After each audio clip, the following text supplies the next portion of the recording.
함께 사도신경으로 신앙 고백하시겠습니다. 나는 전능하신 아버지 하나님 전지의 창조주를 믿습니다. 나는 그의 유일하신 아들 우리 주 예수 그리스도를 믿습니다. 그는 성령으로 잉태되어 동정녀 마리아에게서 나시고 본교 빌라도에게 고난을 받아 십자가에 못 박혀 죽으시고 장사된 지 사흘 만에 죽은 자 가운데서 다시 살아나셨으며 하늘에 오르시어 전능하신 아버지 하나님 우편에 앉아 계시다가 거기로부터 살아있는 자와 죽은 자를 심판하러 오십니다. 나는 성령을 믿으며 거룩한 공교회와 성도의 교제와 죄를 용서받는 것과 몸의 부활과 영생을 믿습니다. 아멘. 우리 함께 찬송 180장 하나님의 나팔 소리 천지 진동할 때에 우리 함께 찬송하도록 하겠습니다. 찬송가 180장입니다.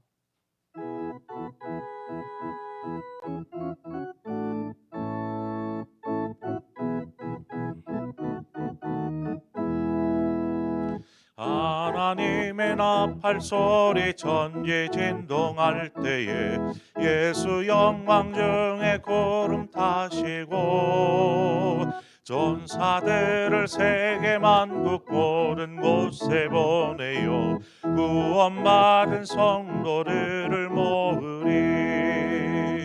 나팔 불 때 나의 이르 나팔 불 때 나의 이르 나팔 불 때 나의 이르 부를 때에 잔치 참여하겠네. 무덤 속에 잠자던 자 그때 다시 일어나 영화로운 부활 승리 얻으리. 주가 택한 모든 성도 구름 타고 올라가 공중에서 주의 얼굴 배우리. 나팔 불 때 나의 이르 나팔 불 때 나의 이르 나팔 불 때 나의 이르 부를 때에 잔치 참여하겠네. 주님 다시 오실 날을 의리할 수 없으니 항상 기도하고 깨어 있소서.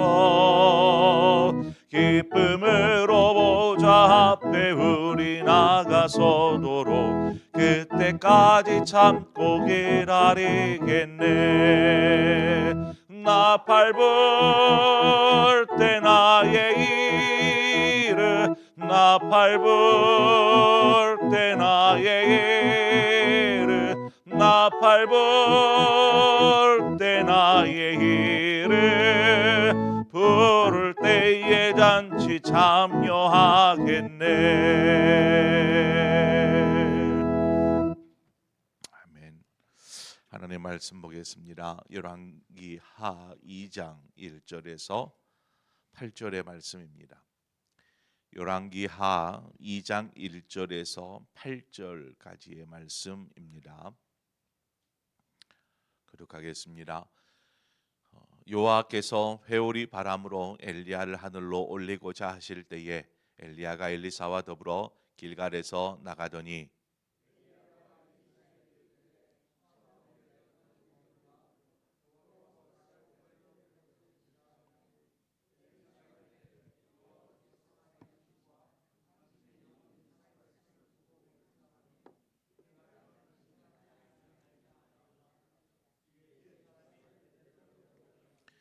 베들레에 있는 선지자의 제자들이 엘리사에게로 나와 그에게 이르되 여호와께서 오늘 당신의 선생을 당신의 머리 위로 데려가실 줄을 아시나이까 하니 이르되 나도 또한 아노니 너희는 잠잠하라 하니라.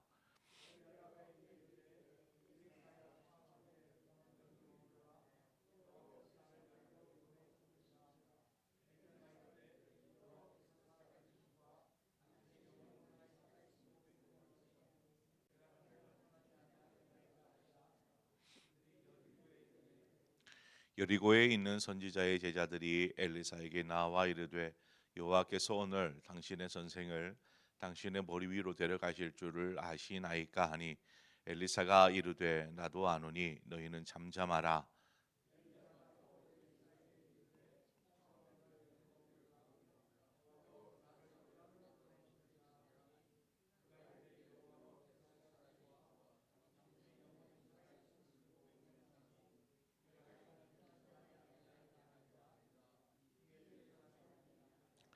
선지자의 제자 50명이 가서 멀리 서서 바라보매 그 두 사람이 요단가에 서 있더니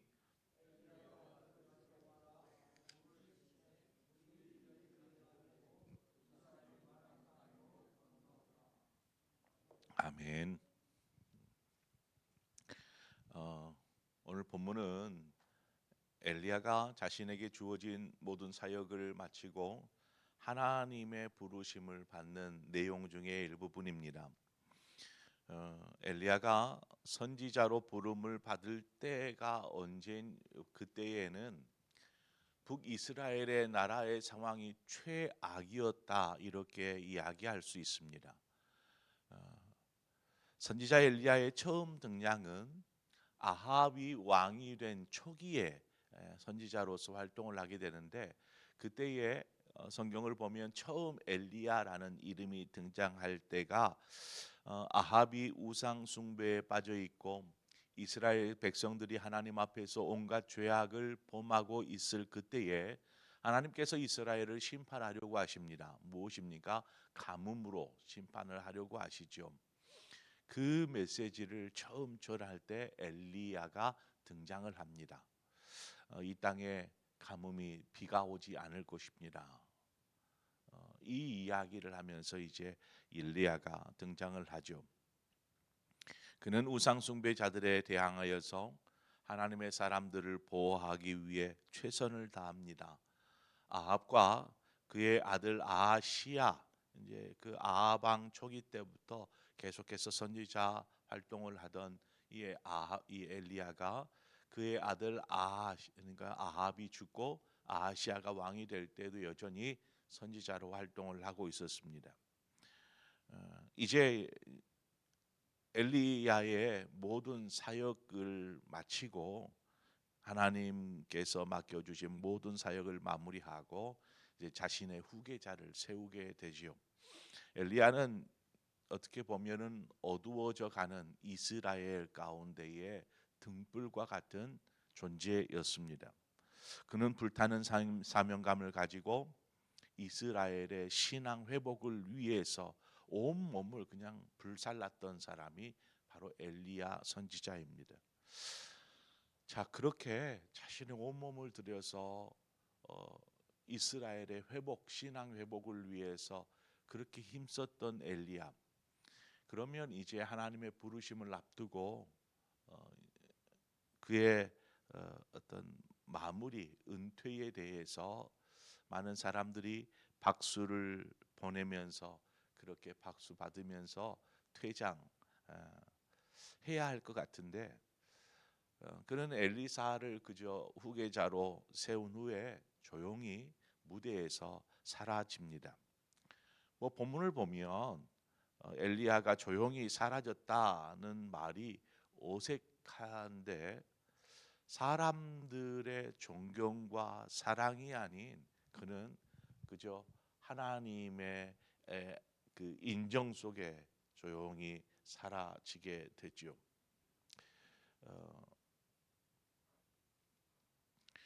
하나님은 엘리야를 초자연적인 방법으로 죽음도 맛보지 않고 하늘로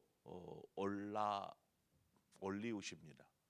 그러니까 너무나 이 모습을 보면 사람이 인생을 사는 동안 결국 죽음을 맞이하게 되는데 죽음을 맛보지 않고 하나님의 부르심을 받은 사람이 엘리야입니다. 이런 인물이 있죠. 창세기에 보면 에녹이라는 사람이 하나님과 동행하더니 하나님께서 그를 데려가셨다. 에녹 역시 죽음을 맛보지 않은 사람 중에 한 사람이고 엘리야 역시 죽음을 맛보지 않고 하나님의 부르심을 받은 사람입니다. 하늘로 올리움을 받은 사람입니다. 이스라엘에 남아있는 하나님의 사람들에게 엘리야의 모습은 참 너무나 영광스러운 모습이었을 거라고 보여집니다. 하늘로 죽지 않고 하늘로 이렇게 불병거를 타고 올라가는 그 모습. 그러면 왜 하나님은 엘리야를 그냥 죽음에 이르게 하지 않고, 모세도 결국 죽었고 다 죽었는데 죽음에 이르지 않고 또 불병거를 통해서 하늘로 올라가는 이러한 방법으로 데려가신 것일까요? 왜? 엘리야가 참 대단한 사람이었기 때문에 그럴까요? 그것을 통해서, 그 모습을 통해서 하나님은 무언가를 이스라엘 사람들에게 혹은 우리에게 말씀하고 싶어 하시더라는 것입니다. 그것을 묵상하면서 이스라엘에 남아있는 하나님의 사람들 뿐만 아니라 오늘 예수 그리스도를 주로 고백하고 하나님의 자녀로 살아가는 우리 모두에게 이 엘리야의 모습은 도전이 되어지는 것이죠. 뿐만 아니라 그 영광스러운 승리자의 모습을 우리는 연상케 합니다. 이 땅에서 하나님의 자녀로서 주어진 사역을 다 완수한 이에게 주어지는 하나님의 축복이라고 말씀할 수 있죠. 뿐만 아니라 엘리야의 승천은 곧 주님께서 3일 만에 부활하시고 40일 후에 하늘로 올리우심을 받은 승천하신 것에 대한 예표라 이렇게 말할 수 있습니다. 어떤 일은 그렇잖아요. 이 땅에서 왕이라는 권세를 누리면서 마음껏 그렇게 누리면서 살지만 결국 죄악 가운데 허망한 죽음을 맞이하고 죽음 이후에는 영원한 멸망에 이르는 것과는 이 엘리야의 모습과는 대조를 이루는 것이죠. 그런 죽음을 맛보지 않고 하늘로 올리우심을 받았다. 얼마나 복된 일입니까? 우리가 찬송했던 것처럼 하나님의 나팔 소리 천지 진동할 때에 예수님 영광 중에 구름 타고 이 땅에 오실 그때에 우리는 그렇게 엘리야처럼 올라가게 될 것입니다. 설령 우리의 생애에 주님이 오시지 않는다 할지라도 우리는 죽음이라는 과정을 통해서 영원한 영광의 나라에 이르게 될 줄 믿습니다. 이것이 바로 예수 믿는 우리의 소망이요 믿음이 아니겠습니까? 죽지 않고 하나님의 품에 안기는 기적을 맛볼 수 있으면 좋겠지만 우리는 결국 대부분의 사람이 죽음을 맞이하죠.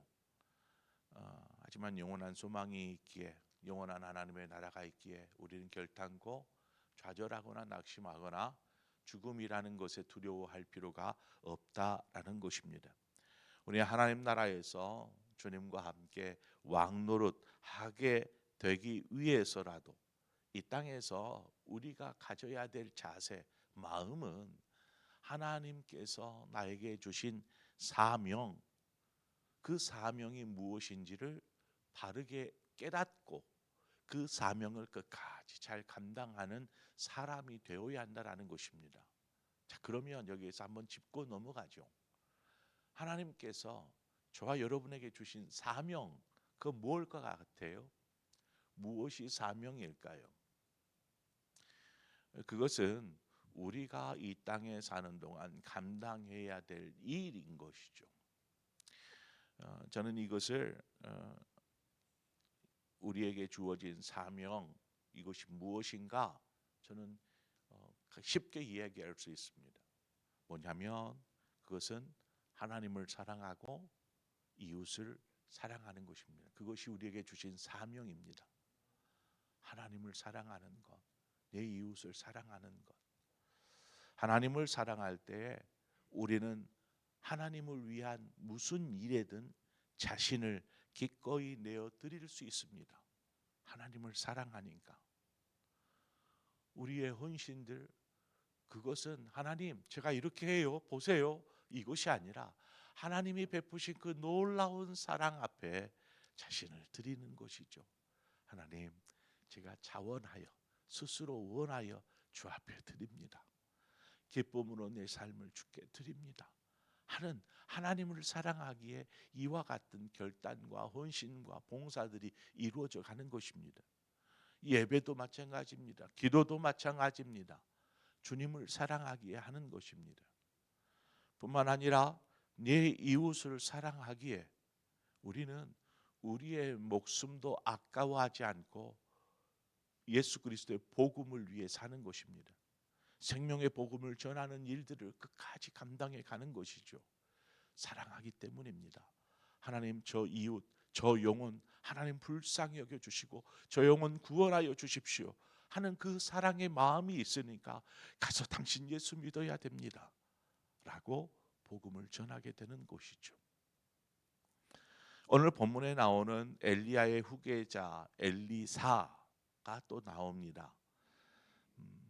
엘리야는 그렇게 자신의 주어진 사명을 끝까지 다 완수하고 하나님의 영광 가운데 불리움을 받았다라면 그 다음 엘리야 다음으로 이제 이스라엘의 선지자가 된 후계자가 된 이 엘리사.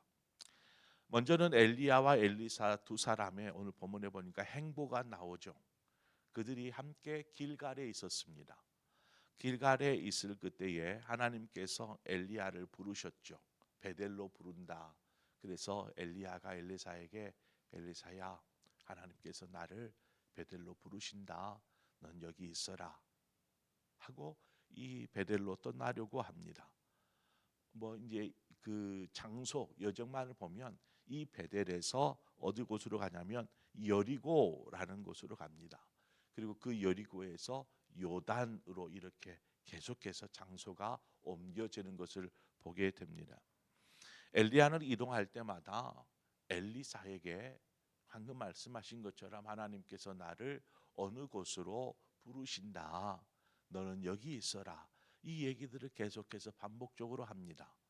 한마디로 엘리사를 좀 떼어놓고 싶어하는 엘리야의 모습을 보게 되죠. 왜 엘리사를 계속해서 떼어놓으려고 하는 것일까? 아마도 하나님의 부르심 앞에 그저 혼자만의 시간, 홀로 시간을 보내고 싶었는지도 모릅니다.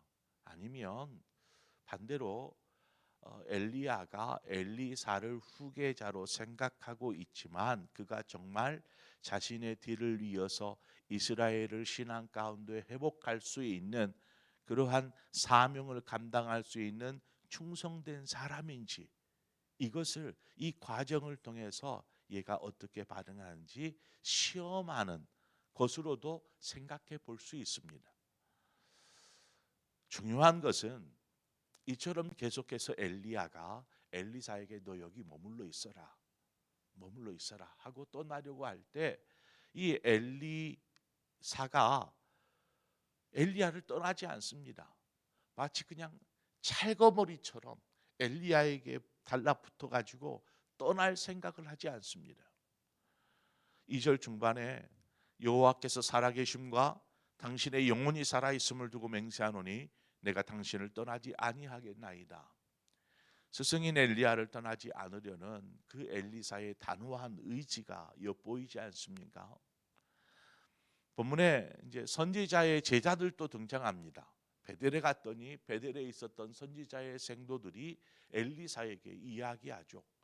당신의 스승이 하늘로 올리움을 받게 될 것을 당신은 알지 못합니까? 뭐 이렇게 엘리사의 생도가 등장하고 또 여리고에 가서도 선지자의 생도들이 등장합니다. 요단에 가서도 한 50여 명의 선지자 생도들이 있는 것을 보게 됩니다. 자, 여기 보면 선지자의 생도들이 나오고 또 그 엘리야와 엘리사가 등장을 하는데 엘리사와 같이 엘리야와 함께 지금 길갈에서 베델로, 베델에서 여리고로, 여리고에서 요단으로 계속해서 뭔가 장소를 옮겨가면서 이동하는데 선지자의 생도들은 함께 가지 않습니다. 그냥 베델에서 만난 사람들은 그냥 그렇습니까 하고 그냥 멈추고, 여리고에서 만난 사람들은 그렇습니까 하고 멈추고, 요단에서 뭐 마지막으로 보겠지만 이들 역시 한 50여 명이 그 엘리야와 엘리사가 함께 요단강을 건너는 것들을 그냥 보게 됩니다. 이들은 그저 엘리야가 하나님의 부르심을 받을 텐데 어떻게 되나 이들은 멀찍이서 바라보고 있었습니다. 50여 명도 제자들이 저자는 이제 요단에 이르게 되는데 여전히 이들 역시 멀찍이서 엘리야와 엘리사가를 바라보게 되죠. 마지막에 요단에 이르렀을 때에 엘리야가 어떻게 합니까? 자신의 겉옷을 벗어다가 이 겉옷으로 요단의 물을 칩니다. 그때에 놀라운 기적이 홍해의 기적처럼 기적이 일어나죠. 요단강이 갈라지고 그 사이를 마른 땅처럼 엘리야와 엘리사가 걸어 지나가게 됩니다. 그 모습을 멀찍이서 이 50명의 선지자들의 제자들이 보게 됩니다. 제가 오늘 이 말씀을 묵상하면서 우리가 묵상해 보고자 하는 것은 엘리사는 엘리야와 함께하면서 몸소 하나님의 살아계심, 즉 엘리야가 행한 기적을 경험하였습니다. 그러나 제자들을 보십시오. 제자들은 그냥 멀찍이서 관망 보고만 있는 것입니다. 여러분, 신앙의 체험이 구경꾼으로서가 아니라 아니면 누가 그랬다네 하는 귀로 들어서가 아니라 직접 경험하는 체험이 될 때, 우리가 우리의 몸으로 직접 경험하게 될 때에 이 신앙의 체험은 우리의 신앙에 있어서 굉장히 큰 위력을 드러냅니다. 그래서 그 신앙 체험이 자신의 인생을 송두리째 바꿔버릴 수도 있고요. 그래서 신앙의 체험이란 너무나 중요한 부분 중에 한 부분입니다.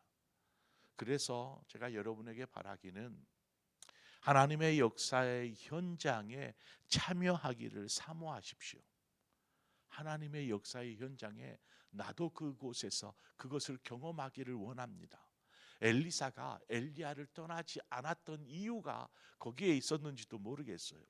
나는 당신 떠날 수가 없어요. 그와 계속해서 함께 있었더니 이와 같은 기적을 자신의 몸소 경험하지 않습니까? 엘리야가 행한 기적을 옆에서 바라보고 또 그것을 몸소 체험하면서 그 길을 걸어서 지나가는 엘리사의 모습, 그의 마음에는 어떤 마음이 일어날까요? 길갈에서 요단에 이르기까지 아무런 일도 일어나지 않았습니다. 그냥 엘리사는 선지자의 생도를 만나는 정도가 끝이었습니다. 그 거리들을 엘리야와 함께 걸어가는데도 아무런 일도 일어나지 않았지만 그 기나긴 여정을 끝까지 엘리야와 함께했던 엘리사, 그 끝까지 함께하는 엘리사의 모습 속에서 우리는 그의 인내함을 배우게 됩니다. 우리가 인내하며 주와 함께 걷는 삶이구나. 우리의 신앙생활은 이처럼 인내 속에 주와 함께 걸어가는 삶입니다. 아무 일이 일어나지 않아도 나는 주님을 떠날 수 없습니다. 영생의 말씀이 주께 있는데 우리가 어디로 가겠사옵나이까? 베드로의 고백처럼 주님과 함께 가는 것이죠. 그렇게 우리의 삶이 주와 함께하는 삶, 엘리사가 엘리야와 함께하듯이 끝까지 함께할 때에 우리의 삶에 하나님의 역사는 일어나게 될 것입니다. 하나님의 놀라운 살아계심을 우리는 경험하게 될 것입니다. 그 경험을 통해서 우리의 믿음이 살아 꿈틀대고 움직이며 새로워지며 또한 주어진 사명들을 끝까지 감당할 수 있는 저와 여러분의 삶이 되어지기를 주님의 이름으로 축원을 드립니다. 우리 함께 기도하겠습니다. 좋으신 하나님 아버지, 엘리야가 마지막까지 자신에게 주어진 사명을 끝까지 완수하고 마지막 하나님의 부르심을 받는 그 모습들을 바라보면서 우리 역시 이 땅에 사는 동안 믿음으로 주어진 사명을 잘 감당하게 하여 주옵소서. 하나님을 사랑하고 내 이웃을 사랑하라 말씀하신 그 말씀을 붙잡고 그것을 나의 사명으로 여기고 끝까지 하나님 사랑하고 이웃 사랑하면서 하나님이 부르시는 그날까지 이렇게 사명 감당하게 하시되 하나님 그 영광의 하나님 나라에 이를 때에 하나님 엘리야가 누렸던 그 영광 우리 역시 누리게 하여 주시옵소서. 뿐만 아니라 우리가 하나님과 동행할 때에 엘리사가 엘리야 곁을 떠나지 않고 끝까지 무슨 일에든지 그와 함께 동행하였던 것처럼 우리 역시 주님과 동행하는 삶이 되게 하여 주옵소서. 아무런 일도 일어나지 않는다 할지라도 주님 곁을 떠날 수 없고 주님과 함께 할 때에 우리의 삶에 하나님의 놀라운 역사가 써지게 될 줄 믿습니다. 이러한 믿음의 여정을 주와 함께 걸어가는 우리 모든 성도들 되게 하여 주시옵소서. 하나님 어떤 삶이든 그저 구경꾼이 되지 않게 하여 주시옵소서. 우리가 몸소 경험하는 것들을 간증할 수 있는 간증의 사람이 되는 우리 모든 성도들이 되기를 소망합니다. 그래서 우리의 입술로 우리의 마음으로 우리의 행동으로 오직 하나님의 영광이 되어지기를 소망하오며 예수님의 이름으로 기도합니다. 아멘. 오늘 이 시간 말씀을 생각하면서 하나님 우리의 신앙이 엘리야처럼 또 엘리사와 같이 그러한 신앙생활 믿음으로 주와 함께 살게 하여 주시옵소서. 우리 말씀을 생각하면서 그렇게 결단과 각오로 기도하며 나아가기를 원하고 더불어 오늘 함께 기도할 것은 오늘 수요 예배를 위해서 함께 기도해 주시기를 바랍니다. 뿐만 아니라 이 나라와 민족을 위해서 우리가 함께 기도하는 시간을 갖겠습니다. 하나님 이 나라를 돌아보시고 이 나라 가운데 주인이 되어 주시옵소서. 하나님이 다스리는 이 나라가 되게 하여 주옵소서. 이제 서서히 어떻게 보면 영적으로 쇠락해져 가는 대한민국의 모습을 우리는 보게 됩니다. 하나님 다시 회복되어지고 일어서는 대한민국 되게 하여 주옵소서. 이 땅의 모든 우상은 불태워 주시고 모든 죄악들은 소멸하여 주시고 오직 예수 그리스도의 이름만을 높이는 나라 되게 하여 주옵소서. 모든 공무원들이 하나님 앞에서 거룩함, 정의로움 가운데 의롭게 서게 하여 주시고 하나님의 모든 백성들이 깨어 일어나서 하나님을 높여드릴 수 있는 그런 나라 되게 하여 주옵소서. 우리 시간에 이 나라와 민족을 위해서 함께 기도하고 여러분 각자의 기도의 제목으로 기도하시다 자유롭게 돌아가시겠습니다. 함께 기도하겠습니다. 하나님 아버지 오늘도 하나님의 말씀 앞에 겸손히 엎드려 서게 하여 주신 것을 감사합니다. 하나님 엘리야가 죽지도 않고